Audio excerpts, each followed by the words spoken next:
2013 and received a 2014 American Book Award. Her second book, Stay, was released by YesYes in 2019. She's received a Discovery Boston Review Prize and was named a 2011 Lambda Fellow by the Lambda Literary Foundation. Her poem, 54 Prints, was chosen for inclusion in the Best American Poems 2015 by Sherman Alexie. All right, thank you so much, Lena.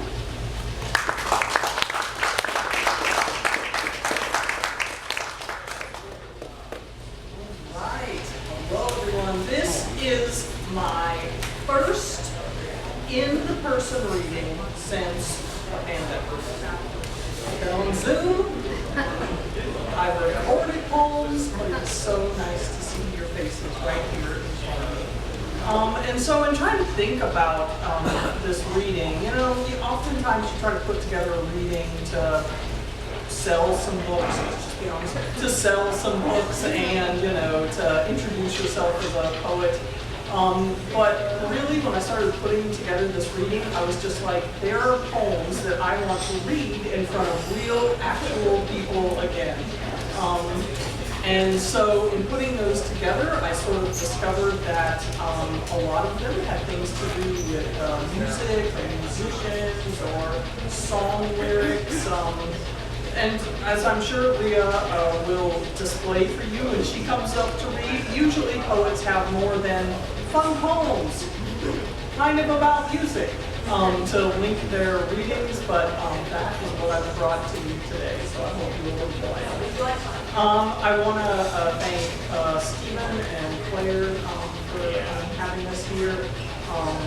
And yeah, I'm going to start with a poem from Boyishly.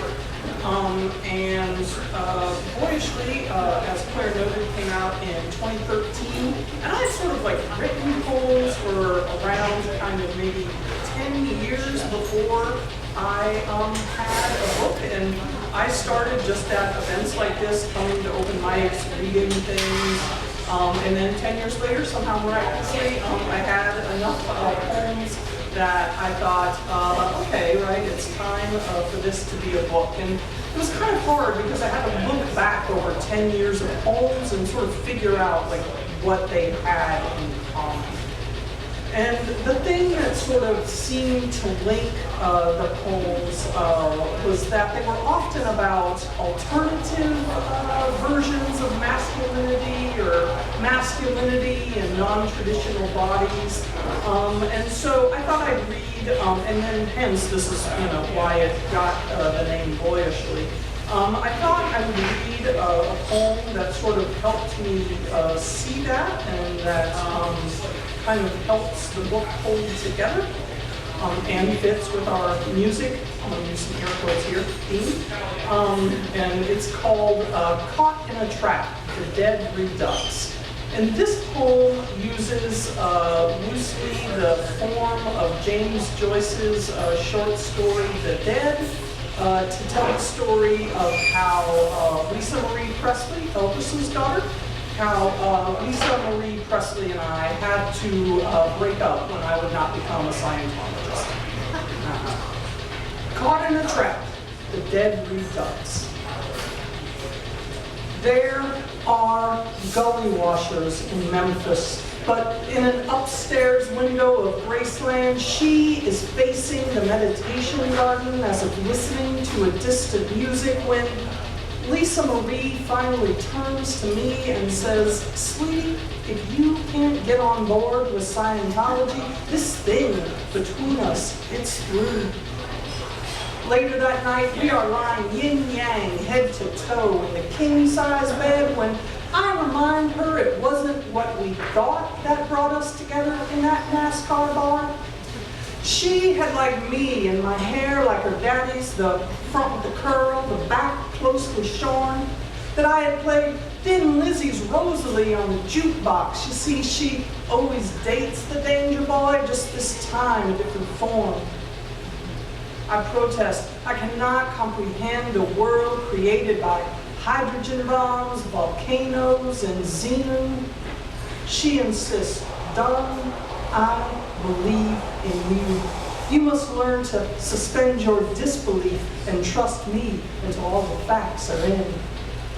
I say, baby, I am sleeping with a straight girl who was once married to Michael Jackson. There is little left but trust in this world. She curls into me, her head on my breast. She ruffles the short hairs of my neck, and to the rhythm of the river shuffling off, the eve sings. She knows music. I know music too, you see. For that evening, while gently lifting the Mississippi and quietly uniting the quick and the dead, rain was general all over Memphis.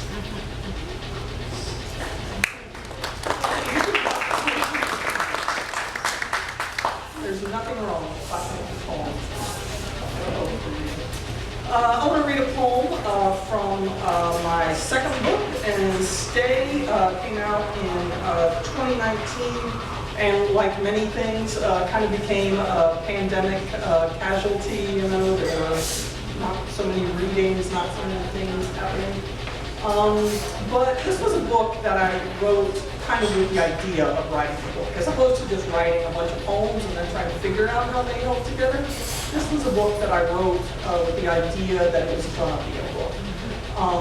And really the thing I was thinking about throughout it was, what was the cost to stay and what was the cost to leave in a geographical place or an idea or an identity. And so I'm going to read a poem from this book that I think is a good example of that. And this poem is called 54 Prints, and I wrote it at the time when they had just discovered this idea of Goldilocks planets, right? That were, the idea was like we were all going to leave and go live on some other planet because it was close enough, right, that we could maybe possibly survive in it. And I wanted to think about, like, okay, if we did have to go live on another planet, like, what are we going to have? And one of the things that I thought probably all the planets would have to have was a prince or an artist, right, who was willing to do the things that Prince would do. So this poem is called 54 Prints. There exist 54 Goldilocks planets. 54 planets not too hot, 54 planets not too cold, 54 planets where the living is just right for that particular planetary zone. So 54 planets like Earth, but not Earth. Similar, not the same. 54 planets close, but different. Different, except for Prince. I would die for you, Prince, Purple Rain Prince, Paisley Park Prince. Ejaculating guitar Prince, high-heeled boots Prince, assless pants Prince. Knows he's in the truth Prince, won't salute a flag Prince, doesn't believe in time Prince. Wrote slave upon his face Prince, took an unpronounceable symbol for his name Prince, chicka chicka chicka ah Prince. 54 planets and every planet with a prince exactly the same as the one we know here on Earth. 54 lace, 54 canes, 54 planets, 54 prints. These 54 prints eat 54 of our worries. The 54 worries become 54 songs made of 54 bars, 54 bars using 54 chords, 54 downbeats where the prints pick up the worries, 54 offbeats to lay the worries down again. 54 worryful, skank-beat prints birth 54 worrisome, funk-drenched songs. Birthed of these songs, the prints gather round Lake Minnetonka. When the cherry moon smiles, they thrust under their heads. Into the waters, they sick up our old worries.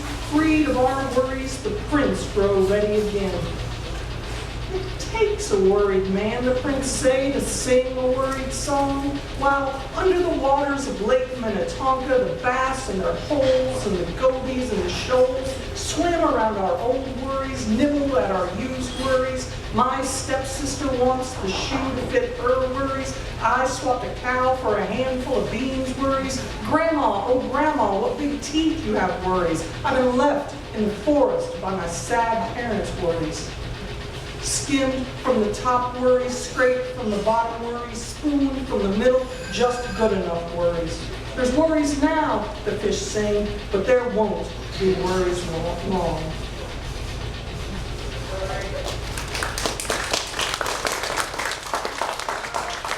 So I'm going to end with some new poems that have not made their debut. They're like poems at their debutante ball.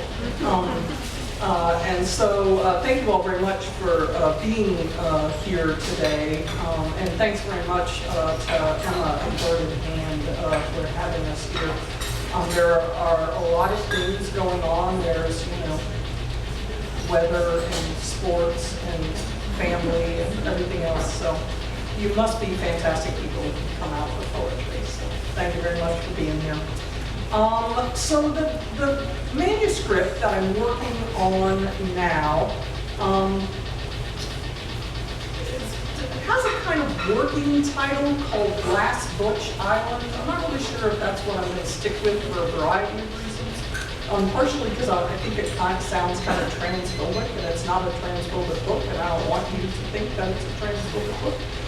But I don't know how to say that in the title if it's working on that. But it's a book that tries to think about extinction, and not extinction in being erased way or being replaced way, but in the idea that, like, for every person, for every group, for every planet, for every place, we are all going to go extinct, right? That is the end to which we are all moving.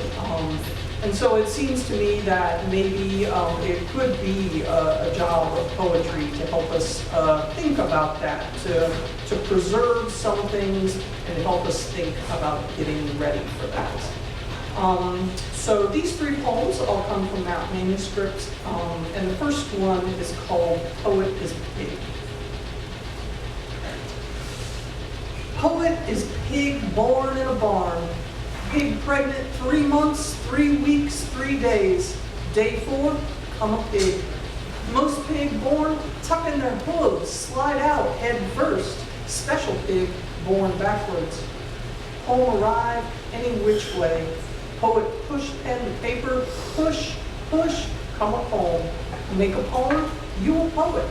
Pretty poem, pretty pig, squeal pig, waller pig, piggy having roast pig, piggy having none. Creek feed, wean pig, farrow barn to nursery. Farm life, soft life, born to die. No sunburn danger, no coyote threat. Heat lamp, vent fan, farm play the oldies station all summer long. Like pig love a line dance, like poet love a line dance. Pig don't sweat, like poet don't sweat. Time release pig trough, feed one pen at a time. Stand there, wait your turn. Lazy pig, porky pig, eat in order the only thing poet or pig willing to fight about. Pig walk itself to finish in barn. Corn, soybean, vitamin, mineral. 16 weeks later, big P pig. Don't every pig make it. Lady pig, lesbian pig, pig of a certain age. Eloise told me, you can knock and knock at poetry's front door, but they will never let you in that way. Eloise told me the lesbian poet dies, and then they choose another one. It was never going to be someone like you. It is never going to be a woman like me. Don't everyone end up big P poet. Pigs stay on the farm, get shot, stuck, scalded, gutted. Pigman used every scrap of pig there is, from the rooter to the tutor, my mother liked to say, and they trying to save the squeal. Pigman pile up all the heads, make what he called cheese. In it, you can see the shadow of little pig ears. In it, you can see their little snouts. Pig in the wild called boar. Hair wear to tough like steel, teeth grow out to tusk, tusk made good to gash, tusk made good for dig. Out here, we eat what we want. Out here, we find what we eat. Out here, we write as we will. Out here, we gather every night to sing. I ain't young nor pretty, no twinkle in my eye. If I don't work, I'll starve to death. It's root, hog, or die. You can clap. You never feel bad. This next poem is called We the Menopausal. My partner pointed out that 99% of you in this room are not going to understand this poem since they're all too young. This is a looking forward for you. We the Menopausal. We the Menopausal have a service to offer America. A timely service only we can offer. A service we do the best. You see, to be menopausal is to be porous. What's meant to stay in leaks out. Pee, hair, farts, words, grunts, groans, thoughts, on sitting, on standing, while walking. The access to what others lock away is a real power. For to be menopausal is to erupt. A geothermal vent opens to our fiery molten core. Cooking from the inside out is how my mother described hot flashes. Menopausal, early like my mother, I spend this year trying not to die the same age as my mother. Eaten alive while fires roiled inside her. The hot so hot, Susan and I call them, since that is what we say as we throw off the covers and flap the extra loose pajamas we bought when flames began to bloom inside us. Bedside fan, ceiling fan, oscillate all year round. Moods swing back, swing forth. More patient than ever, but also shorter of temper. For to be menopausal is to be reversible. Hot to cold, patient to enrage, no transition, no clear trigger, just a sudden flash. Longer vision, shorter fuse. Depth, speed, fury, these are the gifts of the menopausal. Together, they offer the possibility for a responsible anger, a service of focused hate, an ability to bring death to those for whom death would only be an improvement. This is not a burden to be hoisted by just anyone. Imagine an open fire hose left in the hands of a child. Don't say hate. You should never say hate, mothers warn us as they wipe away grade school tears. But in the right hands, though, at the right time, though, hate becomes a tool. The pressure washer designed to strip out the deepest stains. A double jacket attack hose built to knock down the worst fires. One hand poison, one hand cure. There is no time left to value the valueless. Now is not the time to struggle over a mountain when we could blast our way through instead. Wedge that stick of dynamite in any fissure, boom. Only the menopausal can do it the way it should be done. Who else will cook the naughty children? Who else will turn into a pillar of salt rather than never see home again? Tell me who, when tied to a stake, will laugh and laugh at the scratch of the match. It takes time to access these tools, experience to wield them well. Only the menopausal know how to tear down this ramshackle house. Let those of us on fire be the ones to burn its rubble to the ground.